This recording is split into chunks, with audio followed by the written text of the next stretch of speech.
Thanks for joining me on episode 506 of the Inspired Stewardship Podcast.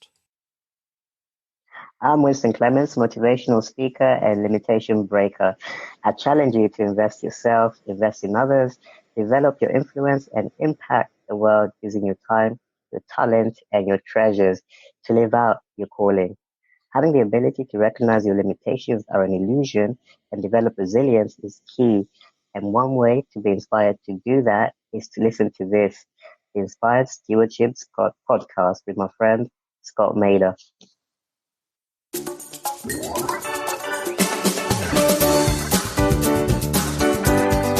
But that's what I encourage you to do. As you go through your process of goal setting, reflect on the emotion. Reflect on why you are doing this. Reflect on the process. It allows you to begin to be in the process while you're taking action. Welcome and thank you for joining us on the Inspired Stewardship Podcast. If you truly desire to become the person who God wants you to be, then you must learn to use your time, your talent, and your treasures for your true calling. In the Inspired Stewardship Podcast, you will learn to invest in yourself, invest in others, and develop your influence so that you can impact the world.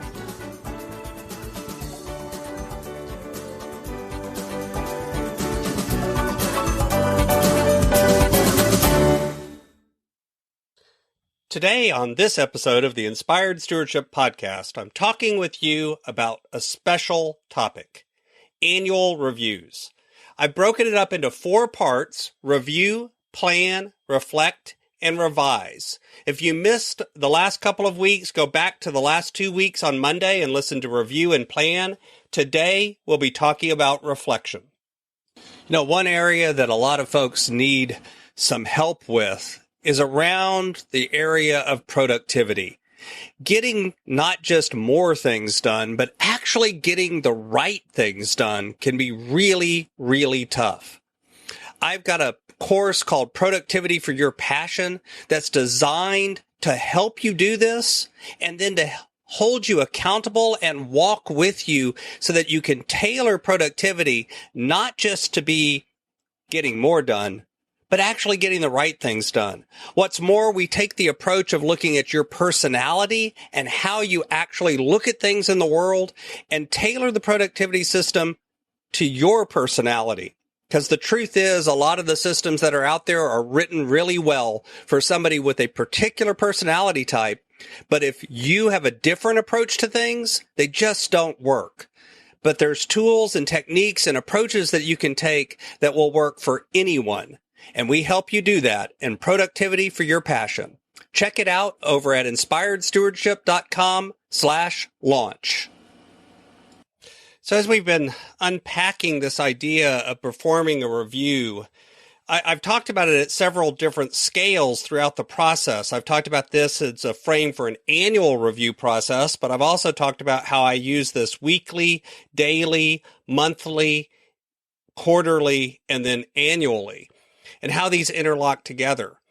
And really and truly, the core of this seems to be this plan and then review how the plan went. Plan and then review how the plan went. But one of the things that happens as we do this is we can often turn this process into a very mechanical process where it's really about asking about the outcomes. It's really about looking and saying, hey, did I achieve the goal? Yes or no? Did I hit the targets? Yes or no? Did I make the money? Did I close the sale? Did I, whatever it was that your goals were that you laid out in the plan. But I also want to talk a little bit about the pieces that we're going to add in the next 2 weeks. And this first one is the idea of reflection. Now, reflection here needs to be carefully defined. The intent here is to have in your mind a process that allows you to begin to redesign what you're doing while you're doing it. This is sort of a second level process. This is thinking about how you're thinking. This is about stepping outside of yourself while you're doing things and reflecting on the results of the process itself. Here's a couple of technical definitions that are used for this. Reflection is the retrospective contemplation of practice undertaken in order to uncover the knowledge used in practical situations by analyzing and interpreting the information recalled. Or it's the process of creating and clarifying the meanings of experiences in terms of self-relation to both the self and the world. The outcome of this process is changed conceptual perspectives.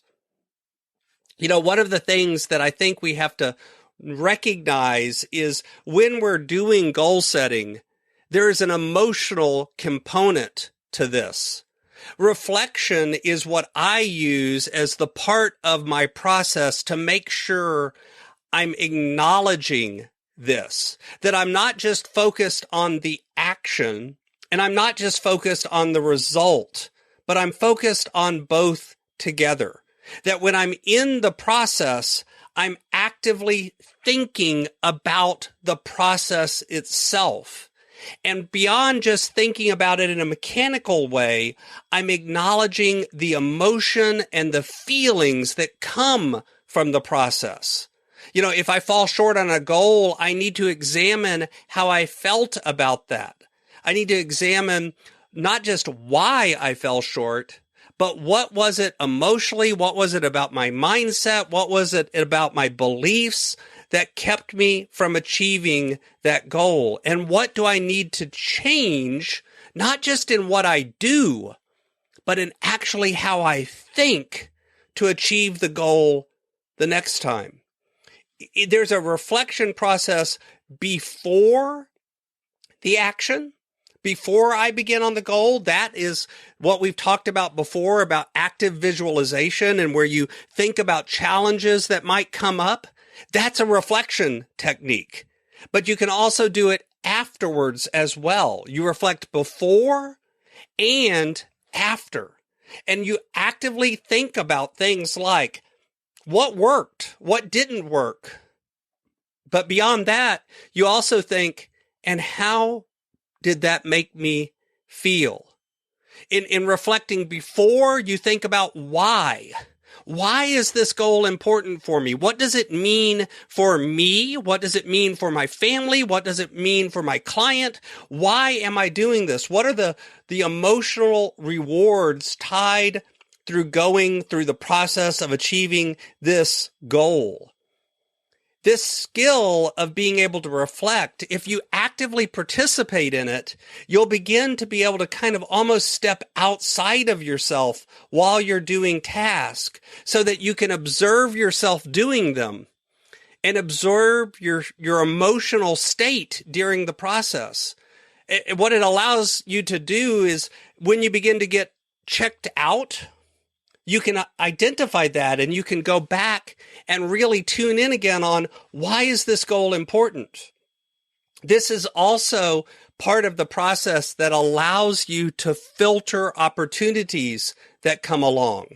Because see, if I'm active in this process and able to reflect as I do things, then when a new opportunity comes along, I can run it through the filter very quickly. Does this aim me towards the bigger why, an emotional drive behind the goal? Or is this just a distraction that's going to be a shiny object that moves me off track? It allows me to filter things while I'm doing them. But it takes practice. You have to work to reflect. And so initially, I would actually do this during that review step when I would actually ask myself, how did I feel about the goals that I worked on this week? What were my emotional states throughout the week? I even jotted notes as I did activities and tagged things like, am I happy? Am I sad? Am I frustrated? Am I tired? What's going on in my mental state during the week? I don't have to do it quite as deliberately anymore because I've been doing it for a long time. But that's what I encourage you to do. As you go through your process of goal setting, reflect on the emotion, reflect on why you are doing this, reflect on the process. It allows you to begin to be in the process while you're taking action, and enjoy the process, not just the outcomes. Thanks for listening.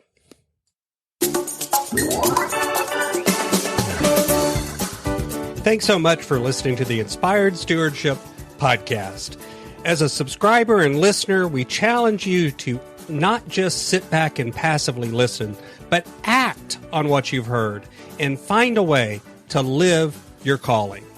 If you like this episode on the stewardship of time, be sure to sign up for our Stewardship of Time Tips series by going to inspiredstewardship.com/time or texting 44222 time tips, and that'll get you our best tips on stewarding your time.